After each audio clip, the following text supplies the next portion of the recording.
구독, 좋아요 눌러주세요. 시청자 여러분 안녕하십니까? 비즈니스 투데이 고유경입니다. 2월 19일 금요일 오늘의 주요 뉴스 전해드립니다. 첫 소식입니다. 4.7 서울시장 보궐선거에서 야권 단일화를 추진 중인 제3지대 국민의당 안철수 후보와 무소속 금태섭 후보가 18일 처음으로 토론 맞대결을 벌였습니다. 두 후보는 이구동성으로 문재인 정부를 향한 날선 비판을 쏟아냈습니다. 안 후보는 이날 TV토론에서 현 정권의 인사와 관련해 한 시인의 발언을 인용해 부패하고 타락하지 않고선 출세할 수 없다고 비판했습니다. 금태섭 후보 역시 문재인 정부는 국민의 기대를 저버리고 완전히 실패한 정부라면서 독선적이고 무능하고 무책임하다고 평가했습니다. 문재인 정부가 출범하면서 주창했던 소득주도 성장이라는 말이 무색할 만큼 민간 경제 활동을 통한 소득이 줄어드는 흐름이 이어지고 있습니다. 통계청이 18일 발표한 2020년 4분기 가계 동향 조사에 따르면 가계소득 가운데 근로소득과 사업소득이 전년 동기 대비 각각 0.5%, 5.1%씩 감소했습니다. 근로소득과 사업소득이 한꺼번에 감소한 것은 지난해 2분기부터 4분기까지 3개 분기 연속 이어지고 있습니다. 성명재 홍익대 경제학과 교수는 경제 활성화를 통해 민간에서 분배가 이루어질 수 있도록 해야 하는데 민간 경제는 살리지 못하고 세금을 통한 재분배가 일어나고 있다면서 사후적 복지보다 예방적 복지가 효과적이고 바람직하다고 말했습니다. 현대차그룹이 이사회에 ESG 관련 정책 심의와 의결 권한을 부여하기로 하는 등 ESG 경영체제를 가속화하고 있습니다. 이는 환경과 사회적 책임 등에 대한 논의를 회사 내 최고 의사결정 기구에 맡겨 ESG 대응관리 역량과 실행력을 강화하겠다는 취지로 풀이됩니다. 현대차그룹 관계자는 ESG 경영체계를 확립해 인류에 기여하고 지속가능한 미래 가치를 창출해 나갈 것이라며 이사회를 중심으로 모든 임직원이 다 함께 노력해 시장과 사회에서 사랑받는 기업이 되도록 노력하겠다고 말했습니다. 기아가 미국 최고권위 내구 품질 평가에서 역대 최초로 일반 브랜드 1위를 달성했습니다. 기아는 지난 18일 미국 시장조사업체 JD 파워가 발표한 2021 내구 품질 조사에서 18개 일반 브랜드 가운데 가장 우수한 평가로 최우수 내구 품질 일반 브랜드상을 받았다고 밝혔습니다. 고급 브랜드까지 포함한 32개 전체 브랜드 평가에서도 3위를 차지해 기아 역대 최고 순위를 기록했습니다.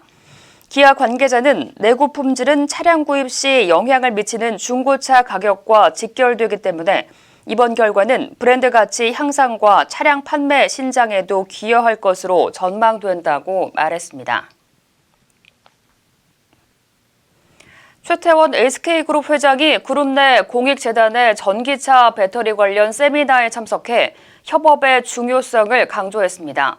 최 회장은 19일 SK그룹의 비영리 재단인 최종현 학술원이 주최하는 온라인 세미나 배터리 기술의 미래에서 환영사를 통해 배터리 시장이 최근에 성공한 건 산학에 몸담고 있는 연구자들의 오랜 협업이 있었기 때문이라며 이런 협업이 확장하고 있는 배터리 생태계에 매우 중요하다고 말했습니다.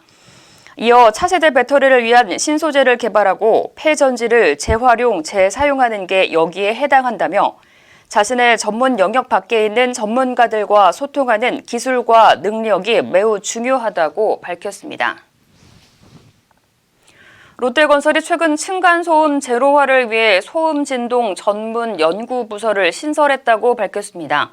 소음진동 솔루션팀은 최고급 호텔과 초고층 건물을 건설하면서 노하우를 습득한 구조와 콘크리트 설계, 디자인 등 관련 분야 석박사급 전문 인력 13명으로 구성됐습니다.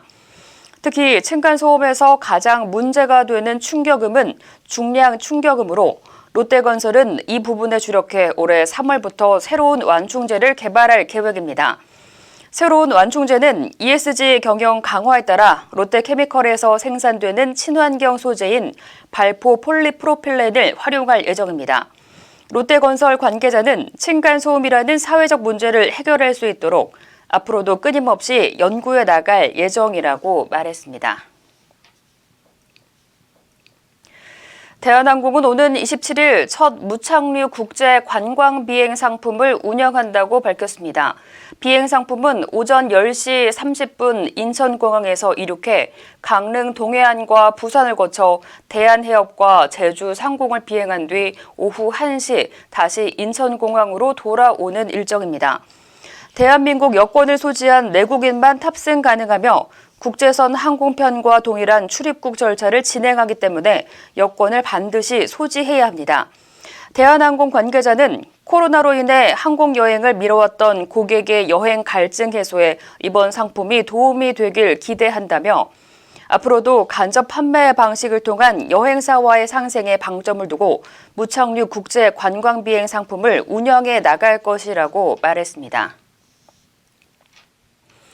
박근혜 정권 시절 벌어진 민정수석 항명과 관련해 사과해야 한다고 촉구했던 문재인 대통령이 최근 청와대에서 벌어진 신현수 사태엔 침묵하고 있다는 비판이 쏟아지고 있습니다. 18일 청와대는 신현수 민정수석이 이틀 휴가원을 내고 숙고의 시간을 가진 뒤 22일 출근할 예정이라고 밝혔습니다.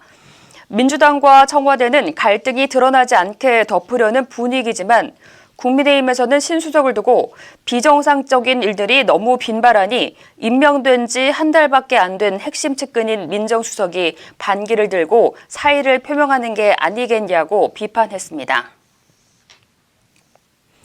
한국일보가 18일 문재인 정부 출범 후 주요 부동산 지표를 살펴본 결과 서울 집값이 배로 뛴 지난 3년 반 동안 부자들만 더 부자가 되는 부동산 양극화가 역대 최대 수준으로 심화한 것으로 나타났습니다.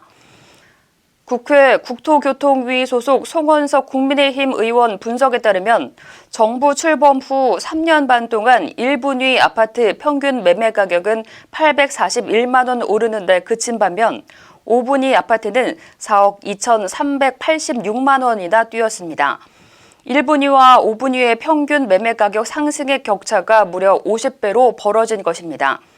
특히 서울의 5분위 아파트 평균 매매 가격은 같은 기간 10억 848만 원에서 지난달 18억 2,590만 원으로 전국 평균 상승분의 거의 2배에 달했습니다. 이상으로 오늘 비즈니스 투데이를 마칩니다. 오늘도 함께해 주신 여러분 감사합니다.